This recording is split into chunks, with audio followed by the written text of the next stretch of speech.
Bonjour à tous, bienvenue sur Andy Dis-moi tout. Ça fait plaisir de vous retrouver ce dimanche soir. Comme nous avions perdu l'habitude de partager vos témoignages, vos réactions, vos petites questions, nous avons décidé de recommencer avec les bonnes manières. Nous commençons aujourd'hui avec, on va dire, un témoignage. Bon, ce n'est pas des témoignages, 3 questions qui m'ont été posées sur les réseaux sociaux, sur Instagram. Il n'y a plus personne qui envoie dans mes emails. Si vous avez envoyé votre témoignage et que je ne l'ai pas encore partagé, je vous prie de bien vouloir le renvoyer et nous serons plus que ravis de le partager pour édifier plus d'une personne. Le premier vient d'une jeune fille qui a 19 ans. Elle est aux États-Unis et elle est allée pour... Et elle est allée pour... c'est toujours difficile de tourner en plein air comme ça, mais bon, on va essayer. Voilà, elle est allée aux États-Unis pour continuer ses études universitaires et elle m'a dit qu'elle rêvait d'être une neurochirurgienne de grand renom. Elle a dit, comme toi Andrea, j'ai envie de faire des longues études et je l'encourage pour ça. Mais seulement, elle veut abandonner. Pourquoi? Parce que la langue est difficile et elle est loin de ses parents et elle a énuméré un tas d'autres choses qui lui donnent envie de tout laisser tomber. Elle est presque en train de sombrer dans la dépression.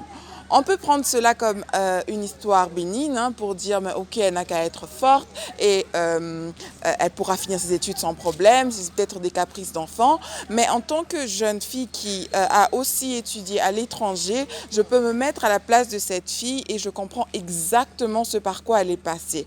D'abord, la langue étant un problème, c'est l'une des barrières et c'est difficile de faire des amis, c'est difficile de socialiser, c'est difficile d'exprimer comment on se sent. Donc, dans ce côté-là, je comprends très bien. Il y a même des cours que tu n'arrives pas à assimiler parce que tu n'arrives pas à comprendre ce qui est écrit et devoir aller tout le temps dans le dictionnaire, c'est fatigant. Et aussi, il y a le mal du pays qui prend place. Certains de ce sentiment peuvent actually vraiment déprimer une personne. Tout ça, je la comprenais. Elle est loin de ses parents, elle a quoi, seulement 19 ans. Et être enlevée je me souviens le jour de mes 19 ans, c'est le premier anniversaire que je fête sans ma mère. J'ai carrément pleuré au téléphone. Donc, je comprends totalement ce par quoi elle est en train de passer. Et le conseil que je lui donne, c'est juste de ne pas laisser tomber. Ce n'est rien, ce n'est qu'un trou sur le chemin de ta réussite. Rien n'est facile dans la vie. Il y a des sacrifices à faire. Comme tu es en train d'étudier en anglais, tu apprendras l'anglais. Ce n'est que ta première année et tout ira bien. Il n'y a pas grand-chose que je puisse te dire. Tout est facile. Essaye de voir cette situation d'un différent angle et vois comment tu as la chance de continuer tes études à l'extérieur du pays. Nombreux sont ceux qui ont essayé d'avoir un visa pour les États-Unis, mais ils n'ont pas pu l'avoir. Nombreux sont ceux qui ont simplement voulu étudier l'université, qui ont l'intelligence requise, qui ont l'ambition et tout ça, mais faute de moyens, n'ont pas pu arriver. Donc, essaye de voir la vie du bon côté, essaye de voir les choses de l'autre côté, essaye de voir les choses d'une manière extérieure, voilà. Donc, ce que moi je fais généralement, c'est que je sais pas comment expliquer ça, c'est juste que je me sors je vais pas dire de moi parce que sinon ça a une mauvaise connotation, mais je me sors de la situation dans laquelle et j'essaye de voir les choses d'un différent angle, d'un autre point de vue. Rien n'est facile dans ce monde. Et si tu es buté sur un problème de langue, tu seras peut-être buté sur un problème, je sais que j'exagère peut-être, mais ce sont des réalités qui arrivent. Tu seras peut-être buté sur la couleur de ta peau ou sur ta religion ou ceci ou cela. Le monde c'est fait de ça, tu vois. N'abandonne pas parce que tu abandonnerais sur quoi? Quand tu abandonneras, tu te diras, tu sais quoi, j'aurais pu être plus forte. Tu sais quoi, j'aurais pu mieux faire. Tu sais quoi, j'aurais pu... il y aura quelque chose que tu aurais pu faire qui t'aurait fortifié. Donc, n'abandonne pas, ok? Il y a une autre question qui est arrivée où la jeune fille m'a demandé, je crois pourquoi il y a toujours des jeunes femmes qui m'écrivent, les hommes, vous êtes beaucoup plus, on va dire, vous n'êtes pas très, très ouverts, les hommes. Vous pouvez aussi envoyer vos questions, vos témoignages, ce serait super de partager. Donc, elle m'a demandé comment faire le choix du conjoint. Bon.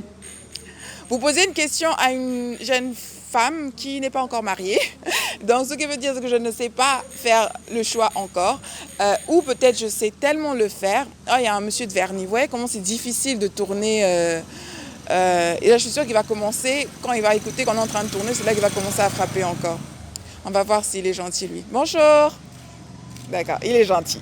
Je continue. Elle a demandé comment faire pour faire le choix du conjoint. Ma chérie, tu peux regarder la capsule qu'on a tournée sur comment... mon homme parfait, bien sûr. Mon homme parfait, à lui, je dis... Pourquoi à lui, je dirais oui. Donc là, j'ai énuméré les raisons pour lesquelles moi, un homme m'intéresserait, pourquoi ça ne me dérangerait pas de faire ma vie avec lui. Mais le conseil que je te donne, et selon tous les caractéristiques que tu m'as données, je te dirais d'aller pour l'homme qui te permet de sortir le meilleur en toi.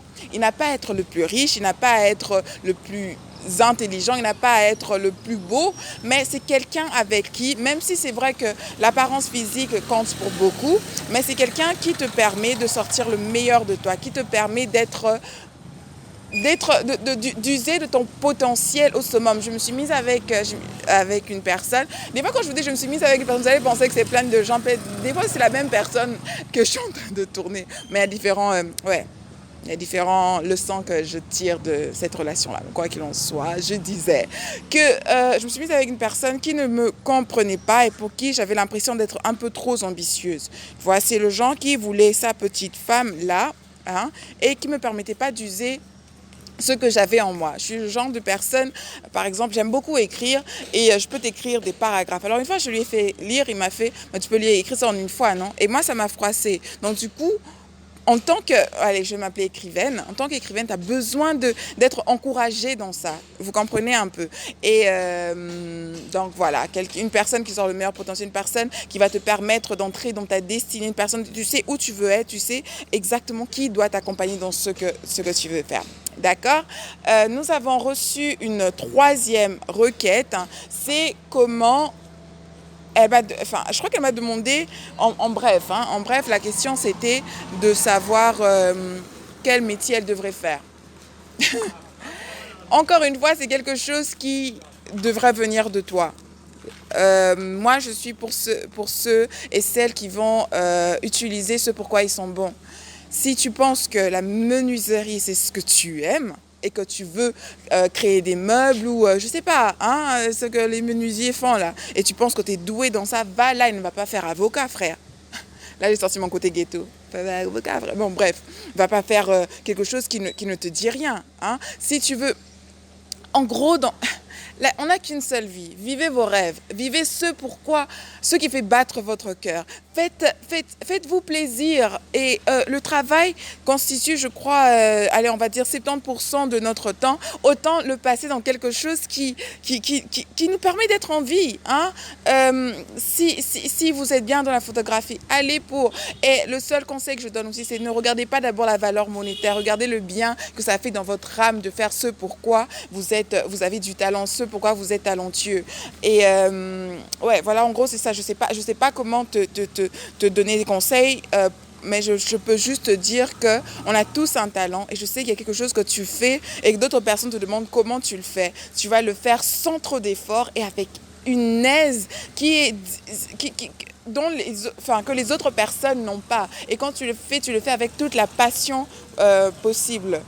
Voilà, en gros c'est ça, c'est les 3 questions que j'avais pour cette capsule. Je vous revois mercredi, n'hésitez pas à poser vos questions. Il y a des questions qui sont difficiles quand même, où on m'a demandé quel était mon avis sur l'avortement. Je vais essayer de donner mon point de vue le dimanche prochain, vu que nous sommes dans le mois de l'accouchement, on va appeler ça comme ça entre guillemets. Je vais essayer de donner mon avis le dimanche prochain, c'est un terrain assez glissant. Donc, merci à vous d'avoir suivi cette capsule jusqu'à la fin. Merci à Johan Prod d'avoir tourné ceci pour moi. Merci à Zoe Luxury Hair pour mes cheveux. Et à vous autres, je vous dis à mercredi.